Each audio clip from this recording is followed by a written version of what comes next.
एक भूत ने अपनी मौत के रहस्य से पर्दा उठाने में मदद की थी। मृतक महिला को उसके ही पति ने बेहद शातिर तरीके से मार डाला था, लेकिन भूत ने सपने में आकर अपनी मौत के रहस्य को खोल दिया। अमेरिका में एक भूत ने अपनी मर्डर मिस्ट्री सुलझाने में पुलिस की मदद की थी। यह घटना अमेरिका के वेस्ट वर्जीनिया राज्य में ग्रामीण क्षेत्र ग्रीनबियर काउंटी में आज से करीब 124 साल पहले घटी थी। इस काउंटी में इरास्मस एडवर्ड शू नाम का एक लोहार रहता था। उसकी 3 महीने पहले ही एल्वा नाम की एक महिला के साथ शादी हुई थी। जनवरी 1897 की एक रात एडवर्ड ने अपने पड़ोस के एक लड़के को काम करने वाली जगह से घर भेजा, ताकि वह देख सके कि उसकी नई नवेली पत्नी को बाजार से कुछ चाहिए तो नहीं। जब यह लड़का ग्रीनबियर काउंटी में उसके घर के दरवाजे पर पहुंचा, तो उसने एल्वा को सीढ़ियों के नीचे पड़ा पाया। एक पल के लिए वह लड़का ठिठक गया। उसे समझ नहीं आ रहा था कि वह क्या करे। एल्वा का सिर एक तरफ झुका हुआ था।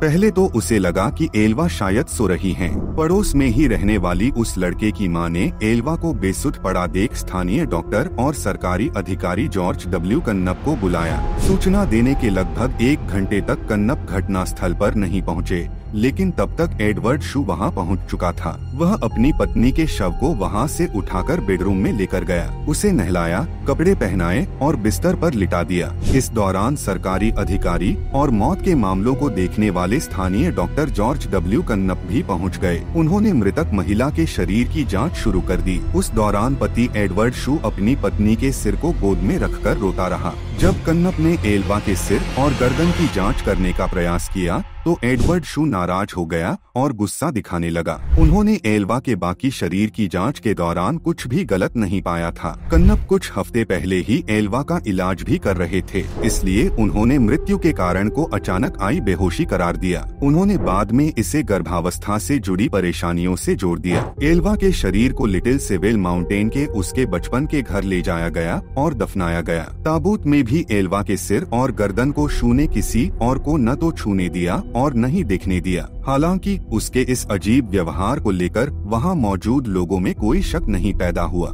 एल्वा की मां मैरी जेन हिस्टर को छोड़कर हर कोई इस मौत को प्राकृतिक मान रहा था। वह शू को कभी पसंद नहीं करती थीं और उन्हें बिना सबूत के भी यह यकीन हो गया था कि शू ने ही उसकी बेटी की हत्या कर दी है। ऐसे में मैरी जेन हिस्टर ने एल्वा की आत्मा से बात करने का फैसला किया। उन्होंने आत्मा को बुलाने के लिए कई विशेष पूजा और प्रार्थनाएं शुरू कर दी। कई हफ्तों तक सुबह शाम प्रार्थना करने के बाद उसे एल्वा की आत्मा से उत्तर मिला।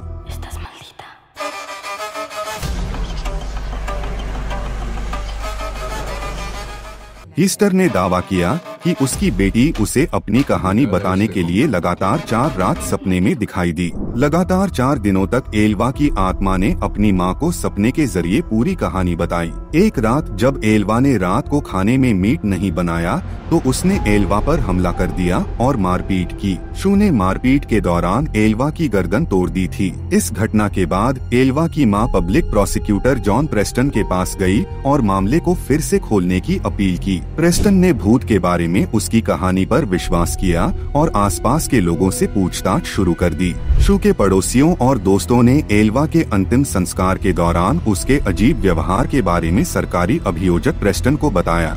डॉक्टर कन्नप ने भी स्वीकार किया कि उन्होंने एल्वा के शव की पूरी तरह से जांच नहीं की थी। प्रेस्टन के लिए ये दोनों बयान शव के फिर से परीक्षण के आदेश को पाने के लिए पर्याप्त थे। उन्होंने कोर्ट के आदेश से शू की आपत्तियों के बावजूद शव को कब्र से बाहर निकलवाया और जांच के लिए मोर्चरी लेकर गए। एक रिपोर्ट में पता चला कि गले पर उंगलियों के निशान पाए गए थे, जिससे पता चला कि एल्वा की मौत दम घुटने से हुई थी। उसके गर्दन पर गला घोंटने के निशान पाए गए थे। गर्दन की हड्डी भी टूटी हुई मिली, जिसके बाद इस मौत की विस्तृत जांच की गई और शू को उसके मौत का गुनाहगार माना गया।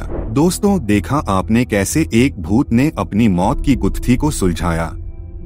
दोस्तों, ये वीडियो आपको कैसी लगी? अगर वीडियो अच्छी लगी हो तो वीडियो को लाइक, शेयर, कमेंट करें और सब्सक्राइब जरूर करें। Thanks for watching.